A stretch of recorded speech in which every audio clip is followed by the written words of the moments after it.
इस वीडियो में मैं आपको बताऊंगी कि वैद्युत अपघटनी सेल और गैल्वेनिक सेल में डिफरेंस क्या होता है। ठीक है, वैद्युत अपघटनी सेल और गैल्वेनिक सेल दोनों ही वैद्युत रासायनिक सेल का उदाहरण होती हैं। दोनों में ही वैद्युत ऊर्जा और रासायनिक ऊर्जा का हेर फेर होता है। यानी वैद्युत अपघटनी सेल और गैल्वेनिक सेल में जो है कुछ पॉइंट्स होते हैं जो हमें ध्यान रखने होते हैं, जो हमारे लिए ईजी होता है इस चैप्टर को समझने के लिए। तो सबसे पहले समझ लेते हैं कुछ डिफरेंसेस। वैद्युत ऊर्जा से रासायनिक ऊर्जा में परिवर्तन। वैद्युत अपघटनी सेल में वैद्युत ऊर्जा से रासायनिक ऊर्जा में परिवर्तन होता है। मैंने बताया था कि वैद्युत अपघटनी सेल जो होती है इसमें हमारा वैद्युत अपघट्य होता है। वैद्युत अपघट्य क्या होते हैं? ऐसे पदार्थ जो आयनों में अपघटित हो जाते हैं उनको वैद्युत अपघट्य कहा जाता है। तो वैद्युत अपघटनी सेल में वैद्युत अपघट्यों का अपघटन ही कराया जाता है, क्योंकि वैद्युत अपघटन का मतलब होता है बटना और वैद्युत का मतलब होता है इलेक्ट्रिसिटी। यानी वैद्युत के सहारे जो अपघटन होता है उसको वैद्युत अपघटन कहते हैं। और ये वैद्युत अपघटन वैद्युत अपघट्यों का होता है और वैद्युत अपघटनी सेल में होता है। तो हम उसमें पहले वैद्युत देते हैं तो फिर रिएक्शंस इन्वॉल्व होती हैं और हमें आयन मिलते हैं। यही आयन इलेक्ट्रिसिटी के लिए यूज़फुल हो जाते हैं। ठीक है, तो यहाँ सेम वही है कि वैद्युत ऊर्जा से रासायनिक ऊर्जा में परिवर्तन होता है। गैल्वेनिक सेल में डिफरेंस होता है, इसमें रासायनिक ऊर्जा से वैद्युत ऊर्जा में परिवर्तन होता है। देखिए, गैल्वेनिक सेल में अभी मैंने डैनियल सेल का एग्जाम्पल बताया था। डैनियल सेल जो होता है ये एग्जाम्पल है। इसमें क्या होता है, दो रिएक्शंस हमारी होती हैं, एक ऑक्सीकरण दूसरा अपचयन, और उसके स्वरूप में यानी उसके रिजल्ट में हमें वैद्युत ऊर्जा मिलती है। ठीक है, तो वो गैल्वेनिक सेल में होता है। वैद्युत अपघटनी में एक मेन डिफरेंस क्या है कि इसका एनोड धन ध्रुव होता है और इसका कैथोड धन ध्रुव होता है। इसका कैथोड ऋण ध्रुव होता है और इसका एनोड ऋण ध्रुव होता है।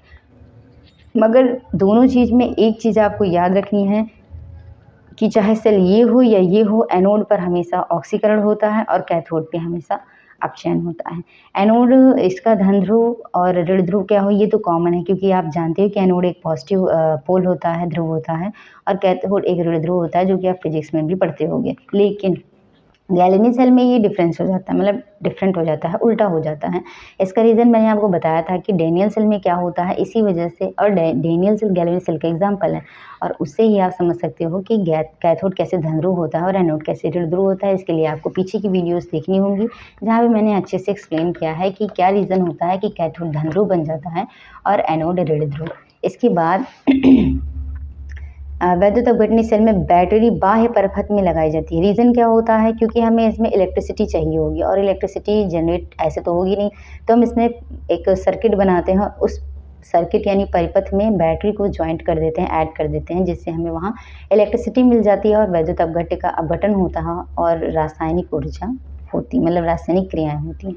इसमें बैटरी की हमें नीड नहीं होती, क्योंकि ये हमें खुद इलेक्ट्रिसिटी प्रोवाइड करती है। ठीक है, तो एक इम्पॉर्टेंट इसमें आपको थोड़ा सा और ऐड कर देती हूँ, तो जान लेते हैं इलेक्ट्रोड विभव क्या होता है। देखिए, अगर सिंपल से समझेंगे तो अगर हम मान लेते हैं एक अपरेटस ले लेते हैं या कंटेनर ले लेते हैं और इसमें कोई सॉल्यूशन तैयार कर लेते हैं या एक सॉल्ट सॉल्यूशन लेते हैं और उसी का सॉल्ट सॉल्यूशन लेंगे जिसकी हम छड़ लेंगे, यानी हम एक धातु की छड़ को उसी के लवणीय विलयन यानी उसका जो सॉल्ट सॉल्यूशन होगा उसके विलयन में हम उसको डिप करेंगे, तो इस जो छड़ और इस विलयन के मध्य एक विभवांतर उत्पन्न हो जाता है, जो कि इस छड़ का इलेक्ट्रोड विभव होता है। ठीक है, इसको कैपिटल ई से प्रदर्शित करते हैं। यहाँ पे एक मैंने डायग्राम भी बनाया है जिसमें जिंक है और जिंक की छड़ को जिंक सल्फेट के सॉल्यूशन यानी विलयन में इसको डिप किया गया है, डुबोया गया है, और दोनों के बीच विभवांतर, मतलब देखिए जब क्या होता है, जब ऐसा हम करते हैं किसी छड़ को उसके सॉल्ट सॉल्यूशन या सॉल्ट विलयन में डुबोते हैं तो प्लस और माइनस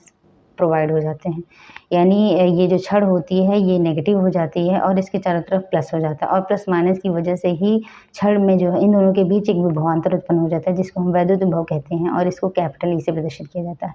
तो यहाँ पर एज अ डेफिनेशन देख सकते हैं, जब किसी धातु की छड़ को उसके किसी लवण के विलयन में डुबोया जाता है तो विलयन और छड़ के मध्य एक विभवांतर उत्पन्न हो जाता है। इस विभवांतर को धातु का विभवांतर कहते हैं, इसे कैपिटल ई से प्रदर्शित करते हैं। सेम मैंने यहाँ पे एग्जाम्पल भी बता दिया है, और ये वही है कि जब क्या करते हैं, जिंक की छड़ को जिंक सल्फेट के विलयन में रखने पर जिंक की छड़ और विलयन के सापेक्ष ऋणावेशित हो जाती है, जिसके परिणाम स्वरूप जिंक धातु और जिंक आयनों के मध्य विभवांतर उत्पन्न हो जाता है और इस विभवांतर को जिंक का इलेक्ट्रोड विभव कहते हैं।